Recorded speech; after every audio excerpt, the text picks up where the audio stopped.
¿Os acordáis del estallido del movimiento feminista en Occidente allá por el 2015? Aquí en España, el movimiento golpeó con mucha fuerza y los 8 de marzo llenaban las calles de las grandes ciudades. Pero desde la pandemia, el movimiento ha perdido bastante fuelle. Las calles ya no se llenan como antes y las redes sociales se han calmado un poco con el tema. Estoy hablando en Europa, en Latinoamérica no sé qué se cuece. Pero a pesar de eso, muchos de los debates siguen abiertos, como la discriminación salarial hacia la mujer o la percepción negativa que existe hacia las mujeres. Se siguen promoviendo políticas para acabar con esta discriminación, a pesar de no hacer ya tanto ruido en las redes sociales. Y en el día de hoy nos vamos a plantear dos preguntas. ¿Existe discriminación salarial hacia las mujeres? Y segunda, y más interesante aún, ¿se han cambiado las tornas y ahora son los hombres los discriminados? Esto lo vamos a ver en el vídeo de hoy, así que no me enrollo más, poneros cómodos, que empezamos. Y ojo, tenéis todos los estudios utilizados para hacer este vídeo en la descripción. Algunos no los citaremos directamente para no hacer tan aburrido el vídeo. Dicho queda.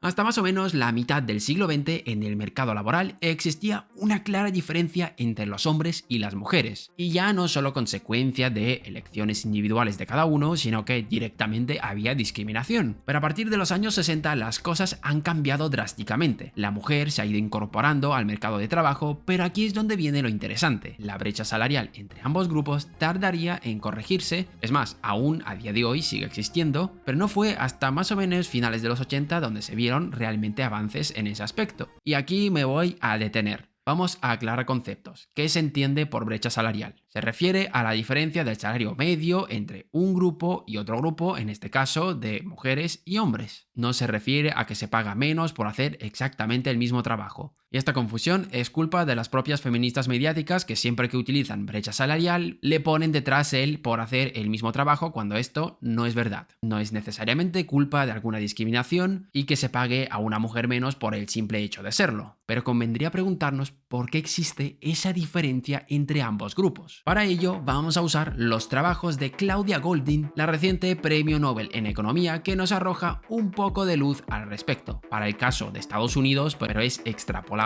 al resto del planeta. Lo que observó es que la mujer se incorporó al mercado laboral en los años 60, pero no fue hasta finales de los 80 donde vimos una disminución drástica en la diferencia entre lo que cobra una mujer y lo que cobra un hombre de media. Y la pregunta es, ¿por qué? La respuesta es más aburrida de lo que uno puede imaginarse. Pensadlo un momento, las mujeres que se incorporaron al mercado laboral en los años 60 no tenían el mismo recorrido que los hombres. No puedes esperar que una mujer entre al mercado laboral y directamente sea directiva. Los economistas James Smith y Michael Ward encontraron que la experiencia laboral en 1989 era de 14,4 años, mientras que en los años 50 era de 14. Es decir, que prácticamente no había aumentado. Y esto se explica por ese rezago que había de las mujeres respecto a los hombres, ya que como tardaron más en entrar al mercado laboral, partían en una posición de desventaja. Y no solo eso, también se tardó en normalizar la presencia de las mujeres en las universidades. En los 60, por cada 100 hombres, había menos de 5 mujeres universitarias. Y no sería hasta finales de los 80 donde veríamos unas proporciones más igualitarias y una reducción brusca de la brecha salarial, consecuencia de que las mujeres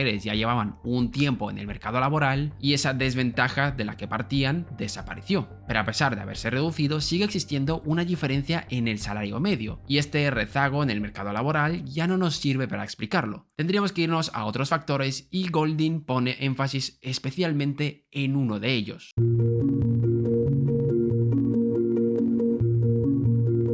Uno de los principales impulsores de la brecha salarial es la diferencia de horas trabajadas. Los hombres trabajan mucho más en promedio que las mujeres, haciendo que la remuneración final sea muy superior, ya que los trabajos donde más horas se trabajan son aquellos donde más competencia hay y por ende hay mejores salarios. Y la pregunta es, ¿por qué? Porque las mujeres eligen trabajar menos horas. Que sí, que perfectamente puede ser una elección personal, pero una vez más llama la atención la diferencia que existe entre los dos grupos. Eso significa significa que algo más hay ahí detrás. Aquí es donde se enfrentan dos grandes argumentos, los que dicen que todo esto es un constructo social, que las mujeres nacen en una sociedad que les impulsa a tomar determinadas decisiones, y por otro lado están aquellos que dicen que esto es algo innato y que en prácticamente todas las sociedades vemos que existen estas diferencias, haciendo que el argumento del constructo social quede invalidado. Pero al margen de este debate, que no nos vamos a meter, Goldin lo que encuentra es que el mayor responsable de esta diferencia es el embarazo. Según sus investigaciones, apenas existe brecha salarial cuando los hombres y mujeres salen de la universidad, pero a medida que pasa el tiempo, esta se va ampliando y el gran salto se produce cuando la mujer tiene su primer hijo. Y es que al final la carrera laboral de una mujer es mucho más interrumpida que la de un hombre, haciendo que tenga una desventaja respecto a este. Es más, según la economista, la píldora anticonceptiva ha sido un gran aliado para la mujer, permitiéndole planificar mejor su futuro. Desde que se facilitó el acceso de la píldora, aumentó mucho el porcentaje de mujeres en carreras de larga duración. Hay otras muchas cosas que pueden influir, como que el porcentaje de mujeres en trabajos mejor remunerados es menor, pero el embarazo sigue siendo el principal responsable, ya que siempre llega un momento en la vida donde se tienen que tomar una de esas dos opciones. O me centro en mi carrera profesional o me centro en mi familia. Los hombres suelen elegir lo primero y las mujeres lo segundo. El porqué de esto es otro debate. Es por esto que se han intentado introducir toda una serie de políticas como las cuotas de género para tratar de corregir esta brecha y sin éxito. Un estudio de la Universidad de Cambridge encuentra que hay un efecto prácticamente nulo de las cuotas de género y que solamente sirven para países donde hay discriminación desde las propias instituciones hacia las mujeres. Es decir, que en Occidente no. ¿Y qué cosas sí que pueden ayudar a reducir esta brecha? Cosas como el teletrabajo, que sí que permite una mejor conciliación entre vida familiar y vida laboral, o los trabajos con horarios más flexibles. Pero aún así, difícilmente se va a cerrar esta brecha, ya que si entran en juego elecciones personales, poco se puede hacer. Pero aquí es donde entramos en la segunda parte de este vídeo. Desde las instituciones se ha hecho todo un trabajo para tratar de concienciar a la sociedad sobre este problema y aplicando políticas como las cuotas de género, para tratar de cerrar esta brecha escudándose en que hay una misoginia dentro de la sociedad que hace que las mujeres jueguen en desventaja. ¿Es esto cierto?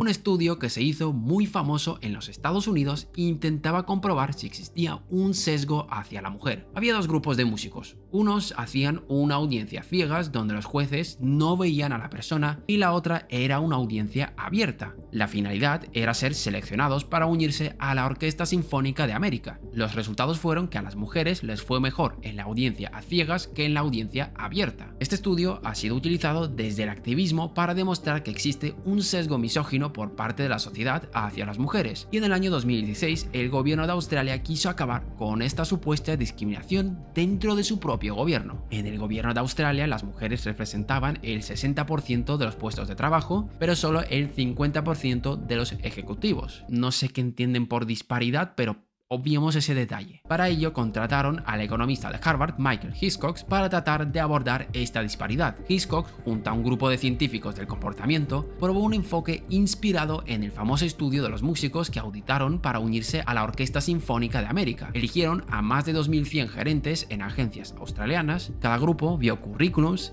para seleccionar a los candidatos más prometedores para un puesto ejecutivo. Y la trampa estaba en que algunos currículums tenían nombre y apellido, Wendy Richards para el caso de las mujeres y Gary Richards para el caso de los hombres, y los otros currículums iban a ciegas. El estudio lo que quería probar es si existía misoginia por parte de los directivos, y lo que se acabó encontrando es que lo que había era misandria, es decir, lo contrario, discriminación hacia los hombres. Había más probabilidad de que te contraten siendo mujer a que te contraten siendo un hombre. En otro estudio liderado por Paul Connor de la Universidad de Columbia se llegó a un resultado muy similar. Los participantes del estudio tenían que ver fotos de personas de diferentes razas, edades y géneros, atribuyéndoles una serie de atributos tanto positivos como negativos. Se encontró que no había mucho sesgo con cosas como la edad, la raza o la vestimenta, pero donde sí que había una notable diferencia era en el sexo, donde los hombres recibían calificaciones mucho más negativas que las mujeres. Y sí, hay estudios que muestran lo contrario, pero hay un metaanálisis que se hizo en el ámbito científico que nos puede dar una pequeña pista de lo que está pasando. Según Lee Jusim, un psicólogo social de Rutgers, que ha examinado la literatura que hay al respecto, se ha dado cuenta de que los análisis que suelen mostrar un sesgo en contra de las mujeres científicas suelen tener una muestra pequeña, generalmente por debajo de los 200. Pero a medida que aumentamos la muestra y supera los 2000, por ejemplo, empezamos a ver una discriminación hacia los hombres en el ámbito científico. El problema es que los estudios que encuentran discriminación contra la mujer son mucho más citados que los estudios que encuentran discriminación contra el hombre. A pesar de que los estudios con mayores muestras suelen tener más citas porque suelen ser de mejor calidad, en este caso no se cumple. Volvamos al ejemplo de Australia. Este hallazgo no despertó mucho interés periodístico y tiene solo 5 citas anuales en la literatura académica. Esto no es nada comparado con el estudio de la orquesta, que ha tenido un promedio de más de 100 citas anuales desde su publicación en el año 2000.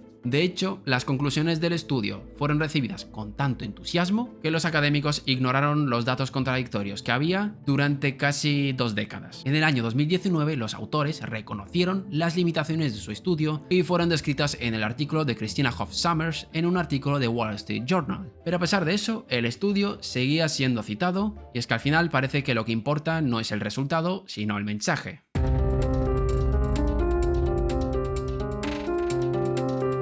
Hay múltiples estudios que encuentran que las mujeres suelen recibir calificaciones más positivas que los hombres. También se muestra que existe una mayor preocupación hacia el daño a las mujeres que a los hombres. Y es que al final lo que se ha encontrado es que existe una discriminación abierta hacia los hombres. Solo hay que ver las políticas de contratación de algunas empresas o de algunas instituciones públicas. En el ámbito académico esto es bastante común. Las mujeres, de media, necesitan menos citas que los hombres para poder ser contratadas. Esto a pesar de que en la academia hay más hombres que mujeres. Las disparidades de género solo importan si eres mujer. Al calcular el índice global de brecha de género, que es un informe muy citado del Foro Económico Mundial, se ha ignorado explícitamente las desventajas masculinas, haciendo que un país obtenga la puntuación perfecta a pesar de mostrar un sesgo negativo hacia los hombres en algún indicador. En el ámbito educativo, la cosa se vuelve mucho más turbia. Existe la preocupación de la falta de mujer en el ámbito tecnológico, pero no del rezago existente por parte de los hombres en el resto de ramas desde infantil, secundaria y universidad. Esto se puede explicar por el famoso estudio que en su día fue bastante polémico, que dice que los hombres suelen distribuirse más en las colas y las mujeres en la media. Es decir, que los hombres suelen estar más sobrerepresentados tanto en lo bueno como en lo malo